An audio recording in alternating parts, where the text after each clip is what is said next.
அமித்ஷாவே சொல்லிட்டாரு, கூட்டணி வந்து அதிமுக தலைமை கீழே தான் கூட்டணின்னு. விஜய்க்கு அது கூட தெரியல, வெளியே நான் வந்தா தானே நாட்டு நடப்பு தெரியும் அப்படின்னு.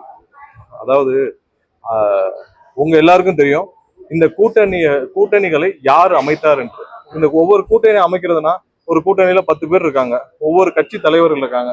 அந்த கட்சி தலைவர்கள் எல்லாம் யார் முன்னாடி போய் சேர்ந்தார்கள் என்பது எங்களுக்கு தெரியும். திரு பியூஷ் கோயல் அவர் முன்னாடி ஒரு ஹோட்டல்ல போய் சேர்ந்து அங்கேயே அறிவிப்புகள் யார் வெளியிட்டா?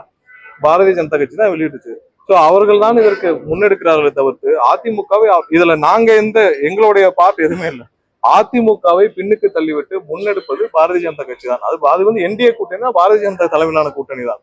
இதுல அவர்களுக்கு உடன்பாடு எப்படி இருந்தாலும் என்ன, அவர்கள் எல்லாம் சேர்ந்து பயணிக்கணும் முடிவு பண்ண பிறகு யார் தலைமையில இருந்தா என்ன? அதுல ஒண்ணும் பேசுறதுக்கு எதுவும் இல்லை. இந்த கூட்டணியை முன்னெடுப்பது பாரதிய ஜனதா கட்சி தான். எல்லா தலைவரும் அவங்களதான் போய் சந்திச்சாங்க. யாரும் திரு எடப்பாடி அவர்களை சந்தித்து அவர் முன்னாடி யாரும் கூட்டணியை ஃபார்ம் பண்ண மாதிரி தெரியல, இல்ல அவர்களை சந்தித்து எந்த முடிவுகளையும் எடுத்த மாதிரி தெரியல. இது பாரதிய ஜனதா கட்சி அவர்கள் எடுத்த முன்னெடுப்புல நடந்தது. ஒண்ணு இல்ல, முதல் கூட்டம், அதாவது ஒரு கூட்டணி அமைத்த பிறகு முதல் கூட்டம் யார் தலைமை ஏற்கிறார்களோ அவர்கள் தானே அந்த கூட்டத்தை ஏற்பாடு செய்வார்கள். கடந்த வாரம் பிரதமர் தலைமையிலான ஒரு கூட்டம் நடந்துச்சு சென்னையில, செங்கல்பட்டுல. அது பாரதிய ஜனதா தலைமையிலான அவர்கள் ஏற்பாடு செய்த கூட்டத்தில் தானே எல்லாரும் பங்கெடுத்தாங்க. அப்ப அவர்கள் தான் முன்னெடுக்கிறார்கள். அது எல்லாருக்கும் பொதுமக்களுக்குரிய ஒரு அண்டர்ஸ்டாண்டிங். அதுதான் நாங்க எல்லாரும். அதிமுக ஊழல் கட்சி சொல்லி சொல்றாரு, ஆனா அதே ஜெயலலிதா தான் ரோல் மாடலா வச்சு சொன்னாரு. எங்களை குற்றம் சொல்றாரு விஜய். இல்ல, புரட்சி தலைவரும் சரி, புரட்சி தலைவர் அம்மாவும் சரி, திமுக எல்லா வழியிலும் ஒடுக்க பார்த்தாங்க. எல்லா வழியிலும் எப்படி ஒடுக்க பார்த்தாங்க. அம்மா மீது எவ்வளவு பொய்யான கேஸ்கள் போட்டாங்க. எல்லாம் என்ன பண்ணாங்க, அவங்களை கிட்டத்தட்ட 1 வருடம் கட்சி ஆபீஸுக்கு கூட வரவிடாமல் எப்படி ஒடுக்கினார்கள் எல்லாம் தெரியும். என்னென்ன பொய் வழக்குகள் போட்டாங்க, அது எப்படி கையாளணும்.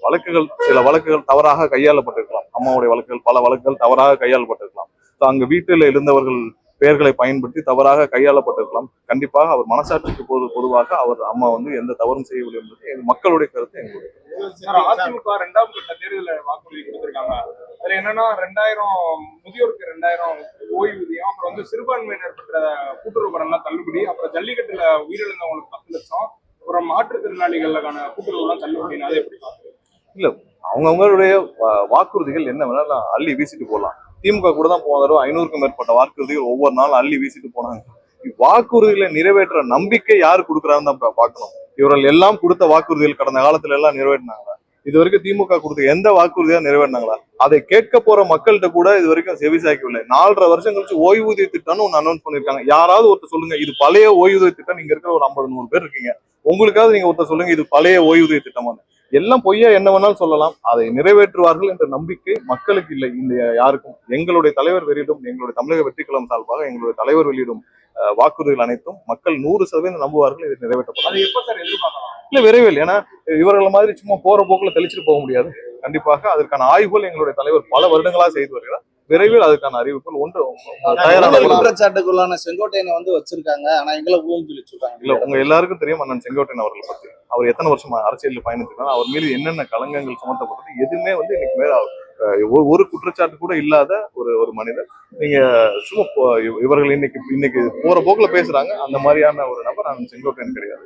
எங்களுடைய தலைவருடன் பயணிக்கும் போது எப்படி பயணிக்க வேண்டும் என்று எங்களுடைய தலைவர் போன வாரம் நடந்த கூட்டத்தில் எங்களுடைய தொண்டர்கள் அனைவருக்கும் தெரிவித்தார். அது மாதிரிதான் நாங்கள் எல்லாரும் பயணிப்போமே தவிர்த்து அது எந்த மாற்றமும் இருக்காது. 41 உயிர் பலியான குற்ற உணர்ச்சி இல்லாமல் மேடையில் ஆடுறாரு. அவர் வாங்கினதுல கருப்பு குறைவு, வெள்ளை அதிகம்.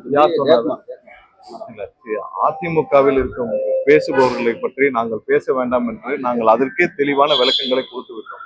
மக்கள் புறக்கணிக்கப்பட்டவர்களை பற்றி நாங்கள் பேசுவதில்லை.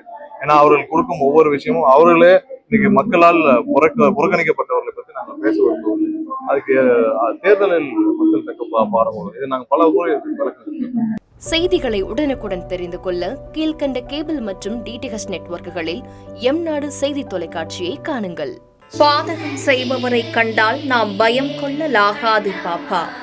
மோதி மிதித்து விடு பாப்பா, அவர் முகத்தில் உமிழ்ந்து விடு பாப்பா. அண்மை செய்திகளை உடனுக்குடன் தெரிந்து கொள்ள இணைந்திருங்கள் எம்நாடு தொலைக்காட்சியுடன்.